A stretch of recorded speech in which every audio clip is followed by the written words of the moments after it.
Halo semua, selamat siang, Shalom, Om Swastiastu, Namo Buddhaya dan salam kebajikan. Perkenalkan, nama saya Tania Teresia Pangaribuan.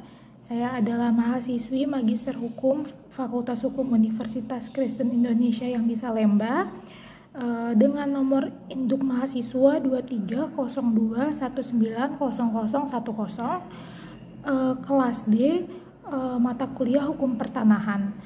Hari ini saya akan membuat video hasil pembelajaran mandiri saya mengenai materi jual beli untuk mata kuliah Hukum Pertanahan kelas D dengan dosen pengampu yaitu Ibu Diana Napitupulu. Berbicara mengenai materi jual beli, pengertian umum dari jual beli adalah merupakan salah satu jenis kegiatan yang dilakukan oleh manusia sebagai makhluk hidup untuk memenuhi kebutuhan sehari-harinya. Sehingga pastinya setiap orang pasti pernah melakukan transaksi jual beli barang maupun jasa dengan tujuan agar kebutuhan hidupnya sehari-hari dapat terpenuhi. Dalam melakukan transaksi jual beli, biasanya timbul sebuah perjanjian.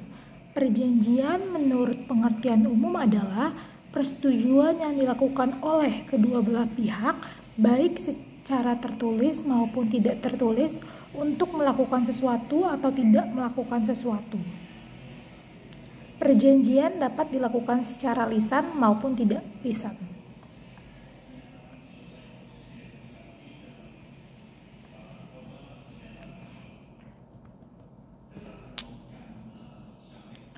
Dalam pasal 1313 Kitab Undang-Undang Hukum Perdata juga disebutkan bahwa perjanjian merupakan suatu perbuatan dengan mana satu orang atau lebih mengikatkan dirinya terhadap orang lain atau lebih.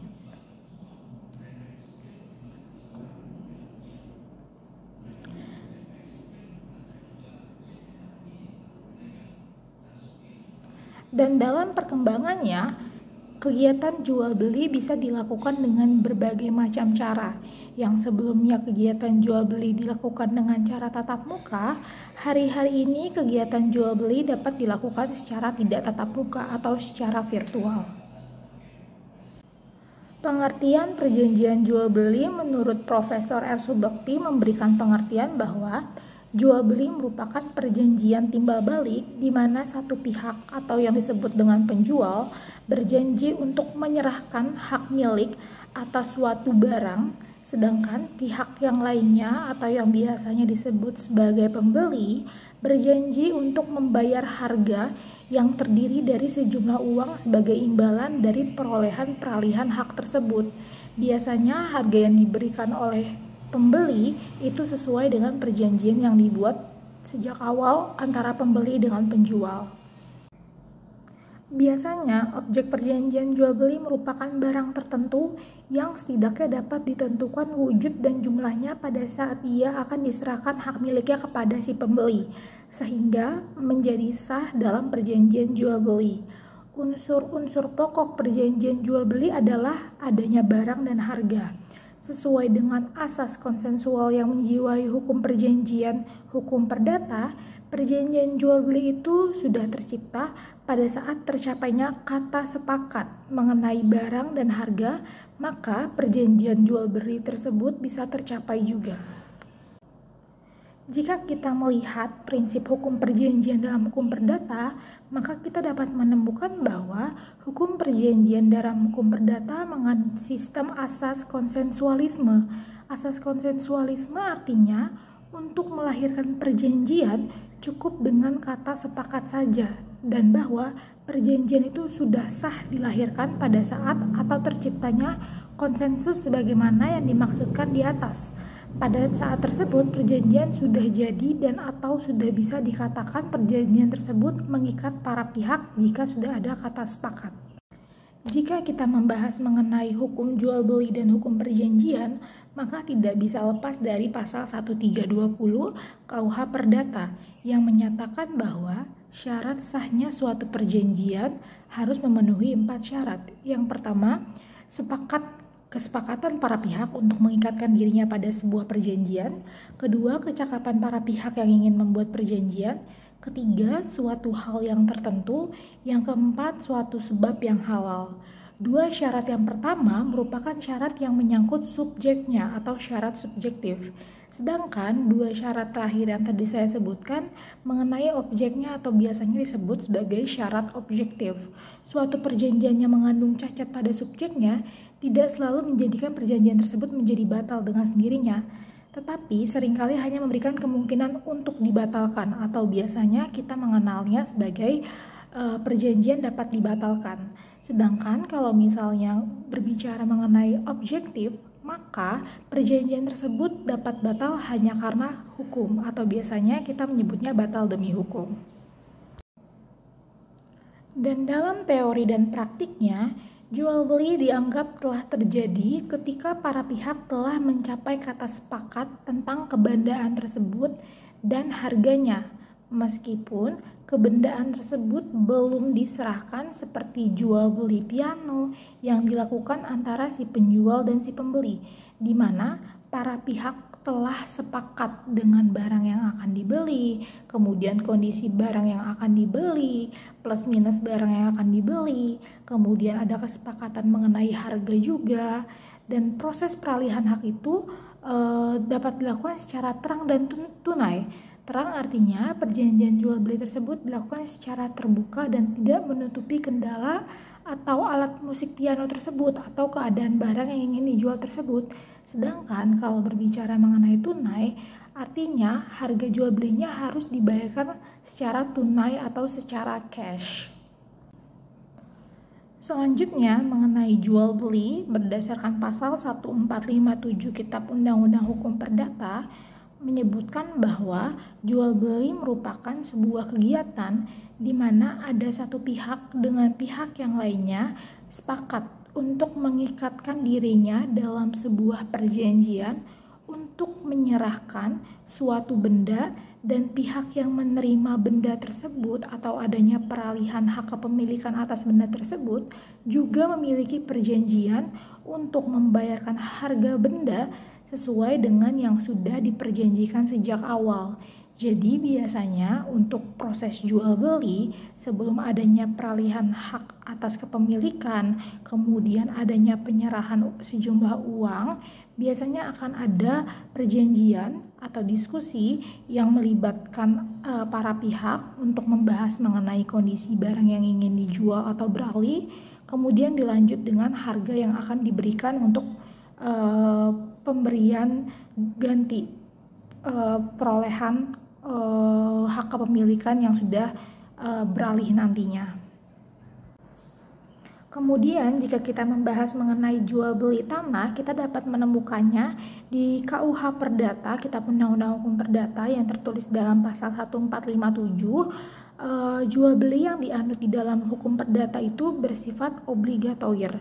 Bersifat obligatoir berarti bahwa perjanjian jual beli baru meletakkan hak dan kewajiban timbal baliknya antara kedua belah pihak, atau dengan perkataan lain, jual beli yang dianut dalam hukum perdata belum memindahkan hak milik. Adapun hak milik baru bisa berpindah atau baru dapat berpindah atau dapat dikatakan berpindah jika dilakukan adanya penyerahan atau biasanya kita menyebutnya sebagai levering. Kemudian dalam pasal 1458 Kitab Undang-Undang Hukum Perdata, hal jual beli benda tidak bergerak jual beli telah dianggap terjadi walaupun tanah belum diserahkan atau harganya belum dibayar. Untuk pemindahan hak itu masih diperlukan suatu perbuatan hukum lainnya berupa penyerahan yang caranya diatur dalam peraturan perundang-undangan yang lain. Dari uraian tersebut di atas, jual beli tanah menurut hukum perdata terdiri dari dua bagian, yaitu perjanjian jual belinya dan penyerahan haknya. Keduanya terpisah satu dengan yang lainnya. Sehingga walaupun hal yang pertama sudah selesai, biasanya dengan akta notaris, tapi kalau hal yang kedua belum dilakukan, maka status tanah tersebut masih tetap hak milik dari si penjual atau hak milik dari pihak yang pertama atau yang hendak memberikan kepemilikannya kepada pihak kedua atau si pembeli. Selain berbicara mengenai hukum atau peraturan perundang-undangan yang disahkan oleh pemerintah, jual beli juga diatur dalam hukum adat itu sendiri. Jual beli tanah yang mengakibatkan beralihnya hak milik tanah kepada penjual disebut dengan istilah jual lepas. Jual beli memiliki dua subjek, yaitu adanya si penjual dan adanya si pembeli, yang masing-masing mempunyai kewajiban dan berbagai hak, maka mereka masing-masing dalam beberapa hal merupakan pihak yang berwajib dan dalam hal-hal lain merupakan pihak yang berhak atau pihak yang memiliki hak. Ini berhubungan dengan sifat timbal balik dari persetujuan jual beli atau yang biasa disebut dengan Wertering Overeenkomst. Di materi jual beli yang sekarang, yang akan saya bahas adalah mengenai jual beli hak atas tanah. Objek dari jual beli yang dibahas mengenai hak atas tanah yang akan dijual, dalam praktiknya hal ini dikenal sebagai jual beli tanah. Hak atas tanah yang dijual bukan tanahnya. Ketentuan ini dapat kita temukan dalam pasal 37 ayat 1 PP nomor 24 tahun 1997 tentang pendaftaran tanah. Di sana disebutkan bahwa setiap peralihan hak atas tanah melalui jual beli, hibah, pemasukan modal dalam perusahaan, dan perbuatan hukum pemindahan hak lainnya hanya dapat didaftarkan jika dapat dibuktikan dengan akta yang dibuat oleh pejabat pembuat akta tanah atau yang biasanya kita sebut dengan PPAT, kecuali jika menggunakan sistem lelang. Kemudian, jika kita mengacu pada pasal 39 ayat 1 Peraturan Pemerintah nomor 24 tahun 1997 ditetapkan bahwa pejabat pembuat akta tanah atau PPAT menolak untuk membuat akta jika ada ketentuan lain seperti berikut. Yang pertama, mengenai bidang tanah yang sudah didaftarkan atau hak milik atau rumah susun, kepadanya tidak disampaikan sertifikat asli hak yang bersangkutan atau sertifikat yang diserahkan tidak sesuai dengan daftar-daftar yang ada di kantor pertanahan. Dalam hal ini, maka jika kita ingin membuat akta tanah di pejabat pembuat akta tanah atau PPAT, maka kita sebagai masyarakat wajib melampirkan sertifikat asli hak kepemilikan atas tanah yang membuktikan bahwa tanah tersebut adalah milik kita. Kemudian ketentuan yang kedua adalah mengenai bidang tanah yang belum terdaftar kepadanya tidak disampaikan sebagai berikut. Surat bukti hak sebagaimana dimaksud pasal 24 ayat 1 atau surat keterangan kepala desa atau kelurahan yang menyatakan bahwa tanah yang bersangkutan menguasai bidang tanah tersebut sebagaimana dimaksud dalam pasal 24 ayat 2. Dan surat keterangan yang menyatakan bahwa bidang tanah yang bersangkutan belum bersertifikat dari kantor pertanahan atau untuk tanah yang terletak di daerah yang jauh dari kantor pertanahan, surat keterangan dari pemegang hak yang bersangkutan dengan dikuatkan oleh kepala desa atau kelurahan setempat. Objek tanah dapat berupa tanah yang sudah bersertifikat dan tanah yang belum bersertifikat, misalnya tanah hak milik adat yang belum dimohonkan konversi oleh pemegang haknya menjadi hak milik. Ini dapat kita temukan dalam pasal 20 ayat 1 Undang-Undang Pokok Agraria. Dalam hal ini saya ingin menjelaskan, selain kita perlu untuk memberikan atau melampirkan sertifikat kepemilikan asli kepada PPAT, kita juga harus memiliki bukti tambahan lainnya, bukti yang membuktikan bahwa tanah tersebut adalah milik kita. Salah satu bukti atau dokumen penunjang lainnya adalah surat yang diberikan oleh pejabat setempat seperti kepala desa, kelurahan, camat, yang memang di dalam surat itu menerangkan atau menjelaskan atau membuktikan bahwa tanah tersebut adalah benar milik dari kita dan tidak ada tumpang tindih kepemilikan, memang tercatat atas nama kita, sehingga untuk itu kita dapat membuatkan aktenya di pejabat pembuat akta tanah atau PPAT. Jadi dapat disimpulkan bahwa kita harus melampirkan sertifikat asli yang menunjukkan bukti kepemilikan. Selain itu, juga ada dokumen penunjang yang harus diberikan oleh pejabat setempat yang memiliki jabatan memegang suatu daerah untuk membuktikan bahwa tanah yang ingin kita ajukan untuk pembuatan akta merupakan tanah milik kita dan bukan tanah milik orang lain, sehingga kemungkinan adanya sertifikat palsu atau adanya tumpang tindih kepemilikan itu tidak akan terjadi, karena memang adanya fungsi pengawasan dari para pejabat setempat yang dalam artian ini adalah kepala daerah, kepala desa, kepala kelurahan untuk memastikan tanah yang akan dibuatkan aktanya adalah tanah yang legal secara hukum, yang layak dan halal untuk dibuatkan sertifikat, sehingga di kemudian hari tidak akan menimbulkan permasalahan seperti sengketa kepemilikan hak atas tanah ataupun yang berkaitan dengan tumpang tindih kepemilikan tanah. Seperti itu. Dan tadi sebelumnya saya sempat menyebutkan mengenai tanah yang belum bersertifikat. Apa sih sebenarnya definisi dari tanah yang belum bersertifikat atau tanah yang belum memiliki sertifikat? Jika kita melihat dalam beberapa pengertian yang ada kita temukan di internet ataupun di buku, maka dapat disimpulkan bahwa tanah yang belum bersertifikat merupakan tanah yang sama sekali belum pernah didaftarkan di kantor pertanahan manapun, sehingga tanah tersebut bisa disimpulkan tidak milik siapa-siapa, kemudian tidak ada yang menguasainya, kemudian juga tidak ada bukti tertulis atau kepemilikan yang tertulis, sehingga tanah tersebut dapat dikatakan sebagai tanah yang belum memiliki sertifikat atau tanah yang belum tersertifikasi, karena tanah tersebut belum dimiliki oleh pihak manapun dan harus segera dibuatkan sertifikatnya agar tanah tersebut memiliki kepemilikan atau tanah tersebut memiliki tuannya untuk diusahakan atau dibangun hal yang tuannya inginkan. Berbicara mengenai materi jual beli, apalagi berkaitan dengan jual beli tanah, hukum di Indonesia tidak menganut saja mengenai hukum peraturan perundang-undangan, tapi kita juga memiliki hukum adat yang memang masih kita akui sampai saat ini. Jual beli tanah menurut hukum adat adalah suatu proses atau perbuatan pemindahan hak atas tanah yang dilakukan antar para pihak, antara penjual dan pembeli, dan itu wajib bersifat terang dan tunai.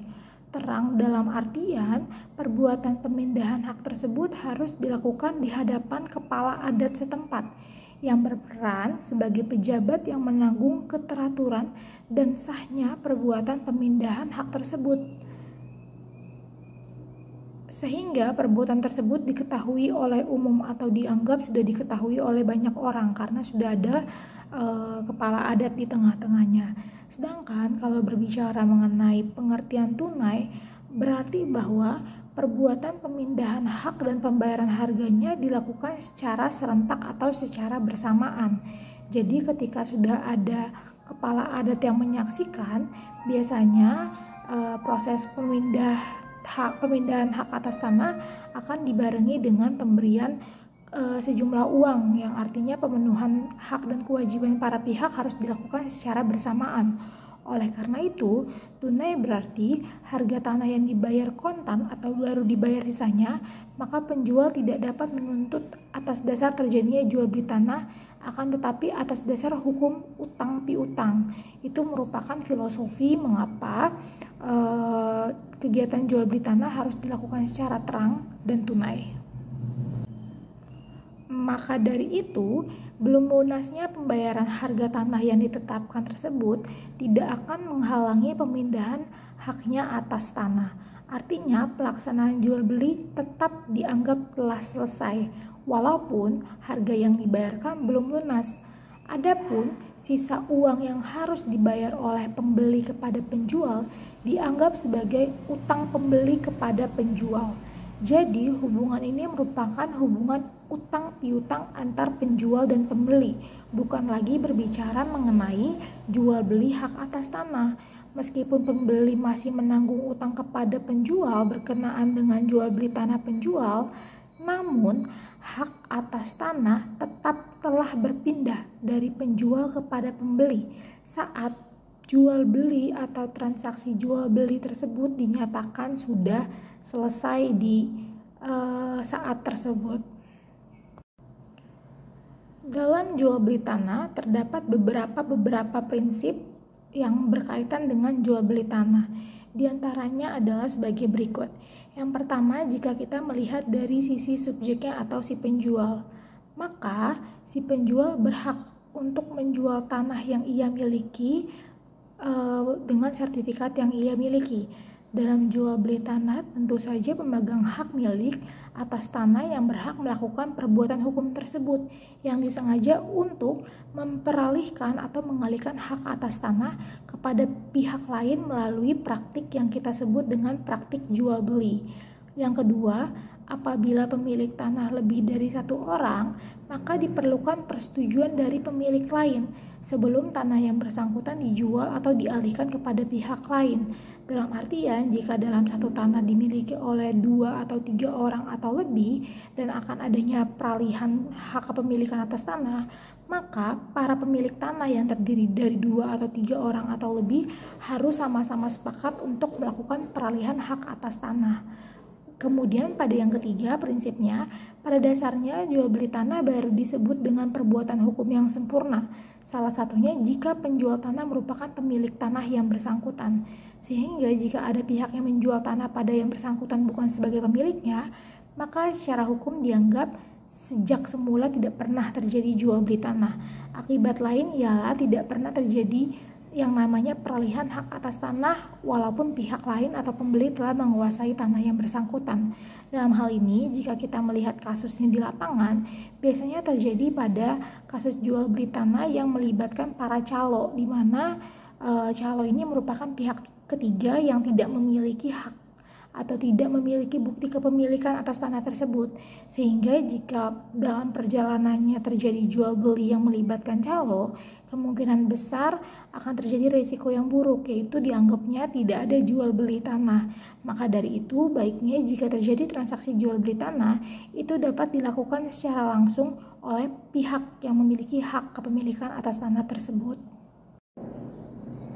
Kemudian pada prinsip selanjutnya, sebelum kita melakukan jual beli tanah, perlu diperhatikan mengenai objeknya atau mengenai tanahnya. Kita perlu memastikan, mencari tahu, kemudian menggali informasi apakah tanah tersebut sudah bersertifikat atau belum. Ini dapat kita lakukan dengan tujuan atau dalam rangka untuk menghindari segala sesuatu yang tidak diinginkan, menghindari adanya permasalahan, dan jangan sampai objek yang dijual belikan adalah tanah yang tidak bersertifikat, karena itu tidak akan menjamin adanya kepastian hukum atau perlindungan hukum lainnya. Jika kita berkaca pada kasus-kasus di Indonesia, masih banyak orang-orang yang melakukan transaksi jual beli tanah tanpa memperhatikan sertifikat kepemilikan tanahnya, sehingga di kemudian hari ini akan timbul sebuah permasalahan, dan jika diminta pertanggungjawaban juga tidak bisa karena jual beli tanah sudah terjadi dan sudah ada kata sepakat. Maka dari itu penting sekali untuk para pembeli tanah untuk mencari tahu terlebih dahulu apakah tanah tersebut sudah bersertifikat atau belum, dan jika sudah bersertifikat apakah sertifikat tersebut tertulis nama orang yang sah, adalah pihak yang memang ingin mengalihkan hak kepemilikan atas tanahnya kepada kita si pembeli. Sekian video penjelasan mengenai jual beli tanah yang bisa saya sampaikan kepada Ibu Diana untuk memenuhi nilai ujian tengah semester saya, dengan harapan apa yang saya sampaikan sesuai dengan keinginan, dan jika ada kesalahan dalam penyampaian atau masih ada kurangnya penggalian materi atau penggalian informasi, saya minta maaf. Terima kasih atas kesempatan yang sudah diberikan. Selamat siang.